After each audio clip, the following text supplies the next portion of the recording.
Hey, what's up, rock stars? It's Rox coming to you today with a review for Real Housewives of Potomac, Season 10, Episode 7. So let's get to it, shall we? All right, you guys, it's cold. I still got my muumuu on. I was just like, I don't even feel like putting no clothes on.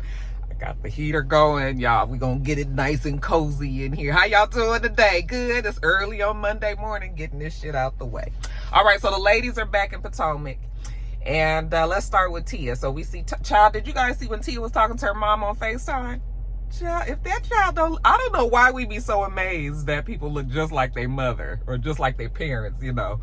But when I say she looked just like her mother, her mother was just like an older version of her, but exact same face. Anyway, we see Tia talking to her family. You know, it was her daughter's birthday when she was out of town. Remember, she missed the birthday party that she had. So she's talking to them about the party. Like, how was it? How many people was there? Oh, about 25. She was just like, oh, really? Actually, they got more than they expected because apparently some kid had put the party online, put it on social media. So all these people started showing up. So actually her daughter got afraid or got worried about the amount of people that was coming. So she called the police a few times. But what was funny was the fact that Tia's husband, she was like, well, where were you during all of this? Well, he was there. Even though the daughter was calling the police, I guess he was having himself a good time. But yeah, it got to be too much. There was even somebody in her room. And Tia was just like, what? I was the same way, like, Dad, I'm gonna need you to show some order around there. Now, you know them kids shouldn't have been up in them girls' bedroom. Now, jumping over to Giselle. Giselle tells us that she's in a fight with her father's wife. She has to go to Atlanta because she's working on the will. I guess they're fighting or contesting the will. Apparently, Giselle said that the wife had thrown away the will that the father had originally made that had all the family members on it. And so they're trying to fight, I guess, that the father left everything to the wife. I guess Giselle and her siblings didn't have like a copy of the will or anything like that. So yeah, Giselle is quite upset. What the lady says that she's a horrible person, you know, and that is too bad that this thing has gotten so drawn and dragged out, but now they're in an all-out brawl. So she goes to Atlanta and her daughter is here, which I think, is the daughter going to Spelman? I don't know. You guys will have to let me know, but I know that it's, you know, that the daughter is in college. So the daughter picks her up from the courthouse and she asks her, how did everything go? And Giselle says, well, for now, they're doing pretty good because at least the judge didn't throw the whole thing out. The judge actually said that he was going to look over all the evidence, look over the wife's evidence, look over Giselle and her family's evidence, and then he was going to make a determination and he would reach out to the lawyers. So at least they're not down and out, okay? I hope they get their money. It's too bad, you know, when shit like this happens, but you know, we've seen this stuff happen plenty times. Jumping over to Wendy. So we see Wendy and Happy Eddie, child, they over there remodeling their house to the tune of like $100,000. I was like, where they got that money from? Look, shout out to Wendy and Eddie, girl, because they you know, it's BravoCon. We've been seeing it all weekend on social media and everything. And honey, Wendy did show up at BravoCon, all in white, angelic, if you will. Okay? And when they asked her about it, she was just like, she can't speak a lot on it right now. You know how people say. But I was just like, okay. Like, she really is still making sure she stay out there and in front of the people. She ain't trying to hide away and all of that. So, I mean, we'll give her some brownie points for that. But like you guys tell me, I mean, Karen was adamant that she didn't do anything last season too. And we see where that ended up for Karen. So we'll see what happens with Wendy. But I will say, sis was out there. Okay, no shame in her game. I was just like, oh, okay, Wendy, I'm not mad. But anyway, yeah, this remodeling thing, I was like, child, the jokes write themselves. I'm gonna give Wendy a break today. Anyways, Wendy is telling Eddie that she's a little upset over over her father. Now, apparently, Wendy's father and her mother broke up when she was little. I think she said when she was like 8 years old or something like that. And so she hasn't had a relationship with her father. And she said that it's been like 20 years since she's seen her father. He's in Nigeria, you know, she's in Potomac, or you guys tell me about an hour outside of Potomac. But anyway, it was her birthday, and apparently the father didn't give her a birthday wish, but gave one to like an uncle or something like that. So she was pretty hurt about that. She said that she actually was raised by her stepfather. Her mother remarried. That was the only father that she pretty much knew. And then, you know, that's the father that gave her away at her and Happy Eddie's wedding and all of that. So that's the father that she recognizes. Still, she was a little perturbed, or hurt, she should say, by the fact that her father didn't wish her a happy birthday. Then she starts telling Eddie about Stacy's weed business that she has coming out. She says that Stacy is copying off of Eddie, his brand Happy Eddie. But it's not Happy Eddie, though. It's a copycat. Boy, that Eddie, no, he just be smiling and smiling and smiling. I was just like, your face is so bright. He really is Happy Eddie. Like, that was the best name for his business. Now, jumping over to Angel, we see Angel and her big sister, Ingrid. Ingrid looks just like Angel, too. You can tell that they're sisters. Anyway, she says she looks up to her because her sister's ambitious and a hustler and, you know, is always taking care of business and all that. Like, she just loves her sister and she really values her opinion. And then, of course, as they get older, she said that there's so many things that they can relate on, because now that they are, you know, more like going through the same things in their ages or whatever. Anyway, so she starts to tell her sister about Giselle and what Giselle said when they were out of town. You know, that Giselle pulled out the phone and was just like, I'm looking at you and you don't look like this person here in these pictures, you know. And you could see that sister's face was just sort of like, she was like, and then she looked like she had to calm herself down, like, all right, Ingrid, don't show that side on TV. And then she told her sister how Wendy was over there cackling about I was just like, Wendy was laughing. That shit was not, I mean, I would have had a problem with Wendy too. But what about when she called Wendy asshole lips and giving Forrest Whitaker in the eye? Listen, I really wish that she would have said that in front of that damn Wendy. That shit was so fucking funny. Then the sister was just like, not Wendy. Okay, Miss Before and After. Okay, Miss Permanent Filter. Child. They was throwing them out so fast, and I was just like, see, this is the kind of shit that you needed to have when you was with the girls. Okay? Maybe she just can't get her footing, but I was just like, that's the energy that you needed to have with the girls. Instead of this walking away, I gotta leave, you know, all this. Girl, give them what they giving you. Child, asshole lips. Oh, shit. Angel is still telling the sister and telling everybody, you know, telling us, the viewers, that she's still trying to get to know these ladies and let the ladies get to know her. And the sister was just like, girl, you better than me. Okay, well, sis, you're not really on the show, because Angel don't really have much choice. She needs to let them get to know her and get to know them. But again, Angel gonna have to thicken up that skin. Oh, how I wish that she would have read them ladies like that when they were all together, child. Asshole lips. And the Forrest Whitaker eye.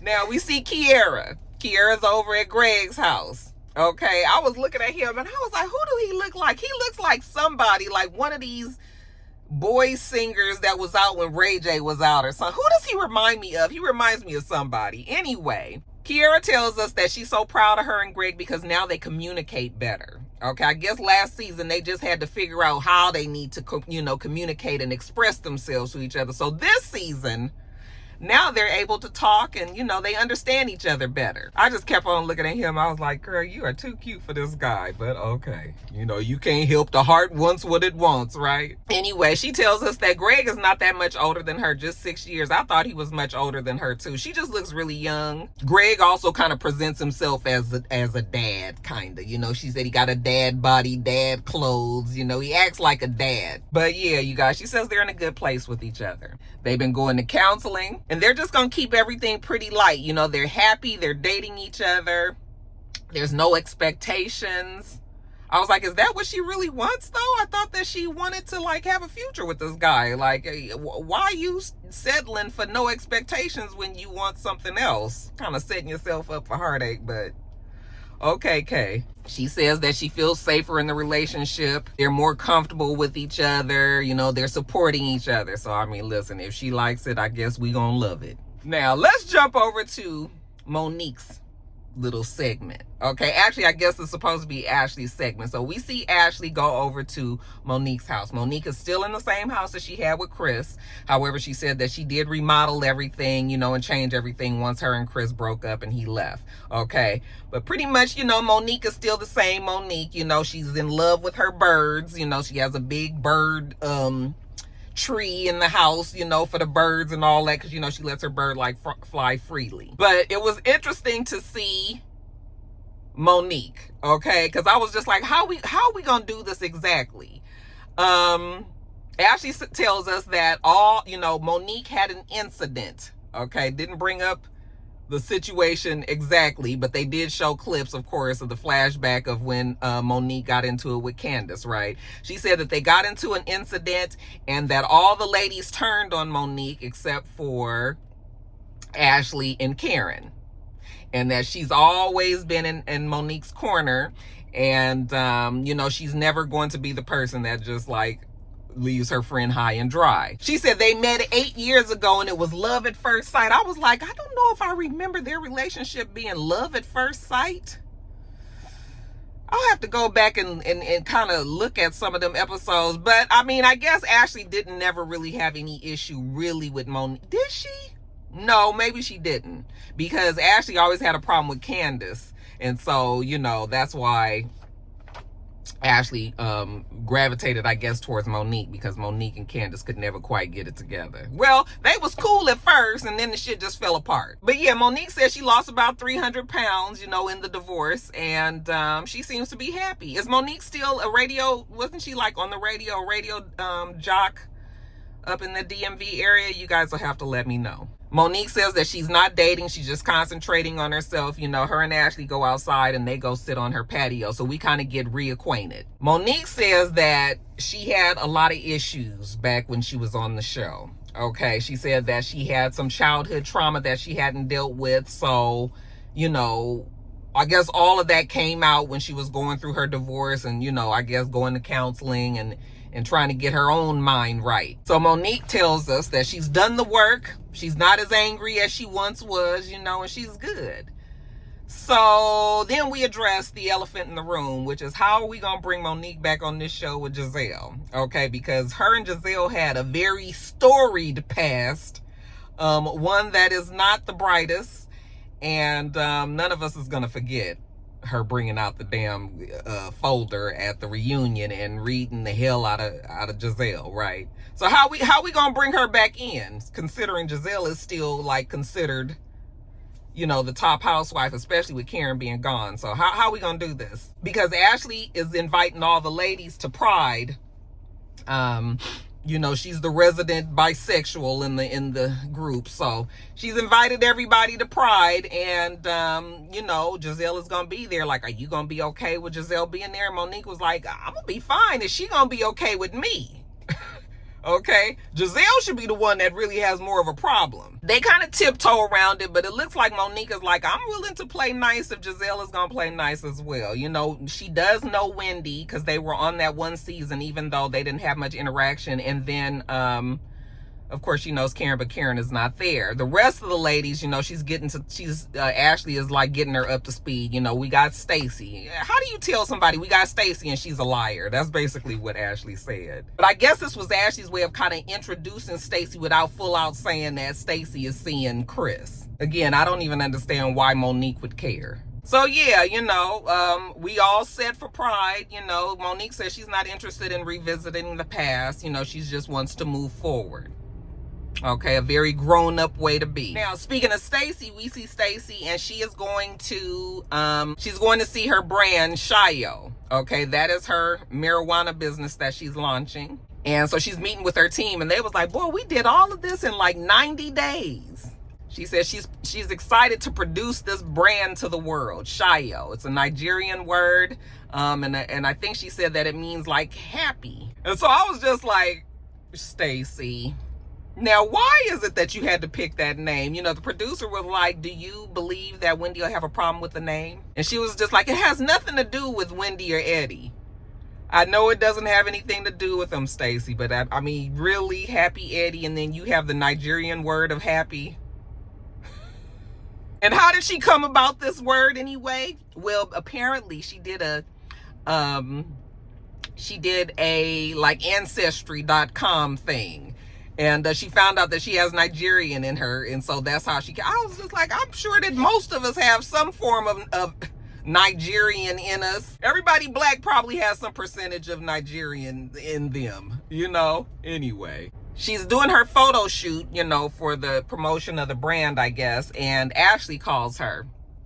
And Ashley asked her if she's going to Jazzy's wedding. Yep, she's going to be there. I was like, oh, okay. I thought that the wedding was going on when she was supposed to be doing this thing with her marijuana business. But she said she'll be there. And then Ashley was like, good. And then we're going to rush back to Pride. Because remember, Ashley is having an event and all the ladies are going to be there. Anyway, she tells Ashley that the name of her business is called Shayo. And Ashley was just like, oh, I'm so over her and her copycat ways. I was like, we don't care what you over, Ashley. Oh, I don't know why, Ashley. I don't really like her this season. I really don't. I mean, I ain't really ever liked Ashley, but I just feel like she really thinks that she is the shit now.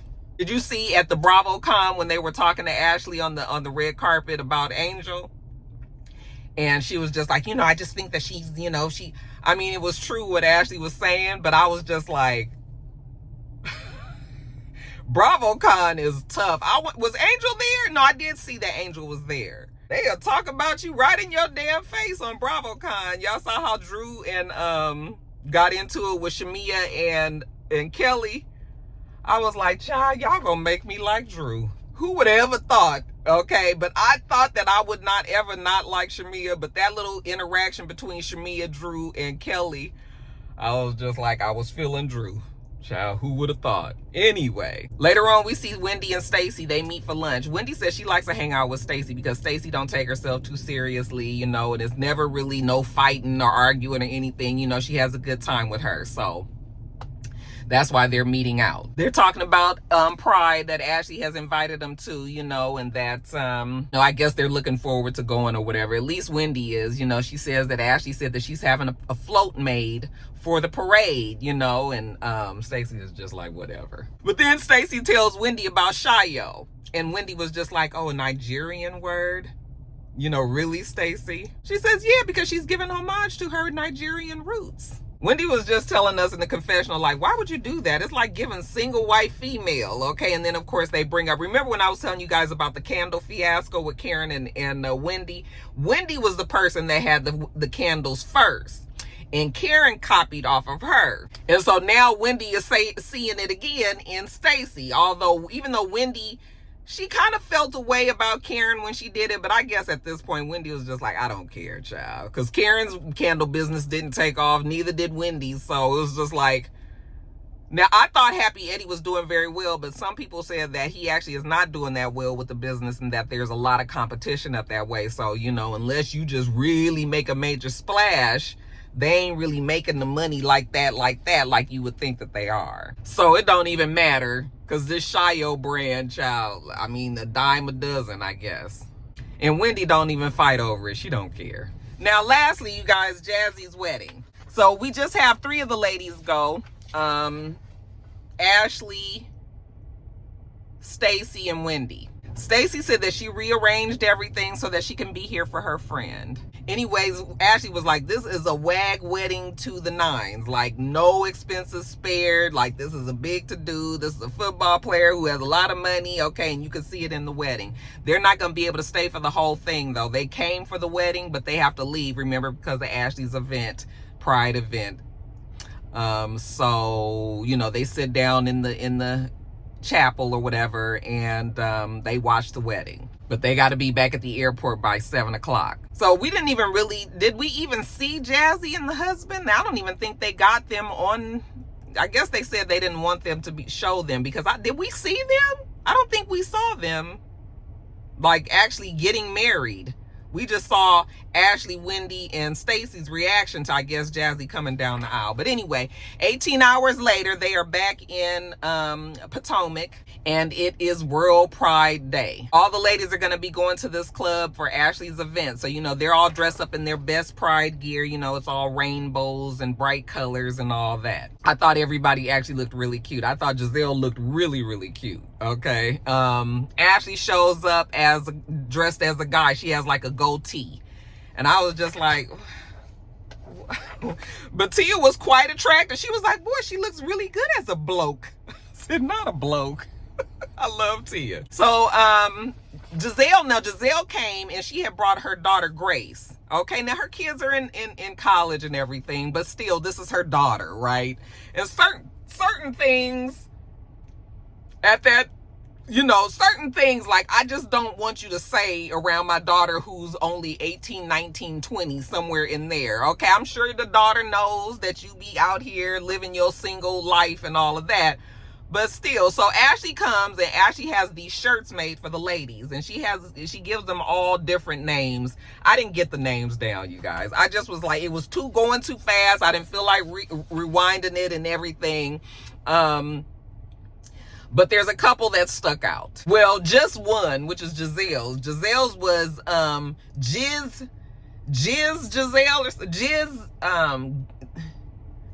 Jizz. That's what it was, Serving Jizz. And Giselle was just like, what? Like, how am I named Serving Jizz? Like ejaculation? That was the weird one. And then she also had one was like a cum bucket or something. And the daughter, I was just like, this is really a lot. For the 8 to 9 o'clock hour, again, Roxanne love to have a good time just like the rest of the girls, right? But like this, I just was like, Ashley is just so cringe to me. She's so corny and cringe. And do people really love Ashley? Child, please. So you can tell Giselle was already kind of off balance because I'm sure she knew that Monique was coming. Okay. And so this was like, this is the first time really honestly that I felt like Giselle really didn't really know how to place herself in this whole environment. Everybody is having a good time. Everybody's dancing, laughing. And then we see Monique. She walks up to the building.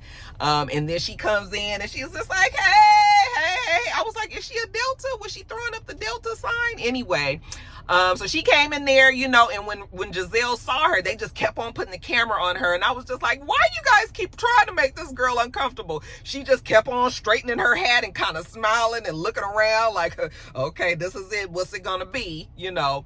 And we kept on seeing her in the background while Monique was hugging everybody. So I was just like, how is this greeting going to go? Finally, Monique turns around and gives Giselle a hug like, hey, Giselle. And, you know, Giselle gives her a hug back. And then in the confessional, Giselle says, I actually have been curious about Monique. I just wonder where her head is now that she's gotten her divorce, because Giselle never felt like Monique was quite truthful in her relationship, like as to who the kind of person that she was. I'll give Giselle that. Because we did see that Monique never seemed to be really authentic. She was trying to like kind of present herself as this wife, but she never seemed like she was happy. You know, she wasn't happy with Chris, and maybe not necessarily happy with herself. So I can agree with Giselle on that. Monique was kind of putting up a different front than the person that she really truly was. So I am curious to see how Monique is going to be too. And then the fact that those two hugged each other, I was like, okay, so somebody had a whole long conversation with the both of them and was just like, now we gonna bring her back, but can you guys play nice? And they must have both agreed to play nice. And really, that shit is so long ago. Everybody's moved on. Like, let's move on to something brighter. So, I mean, I'm here for Monique being on the show. So, we'll see how this goes. So, you know, Monique is talking to the girls. Wendy was just like, you know, she never really got to know Monique because she just talked to her like once or twice, and then the big fight happened, and then she was off the show. So she didn't really get to know Monique. So she's looking forward to getting to know her and everything. And so the ladies are all standing around in a circle, and they're just kind of talking. And then Kay is the one that brings up the fact that, oh, don't you and Stacy know each other? Now, why would Stacy know Monique? Even if Stacey was dating Chris, why would she know her? Like, yeah, I know who she is, but I don't know her. Oh, I just thought maybe you guys would know each other. Oh, really? Monique is like, why is that? And Stacey was kind of over there looking too, like, who said that? And then that's when Kay lets Monique know that Stacey was dating Chris. And that's kind of how it ends with this cliffhanger. And again, so Monique is probably dating somebody. Well, Monique says she's not dating anybody, but so who cares? Who cares? Child, they be making the biggest deal out of nothing on this damn show. But anyway, the episode was just whatever it was, you guys. What y'all thought about it? All right, you guys, that is it. I'm gonna get on off of here, go back in my nice toasty warm house and get this edited and up to you guys. All right, make sure you thumbs up the video, comment, subscribe to the channel if you haven't already. I'm Roxanne, the channel is It's Rocks, and everything else I do will be in the bottom bar. All right. So I hope that you have a wonderful, wonderful rest of your day, and I plan on doing the same. Till next time, rock stars. Bye.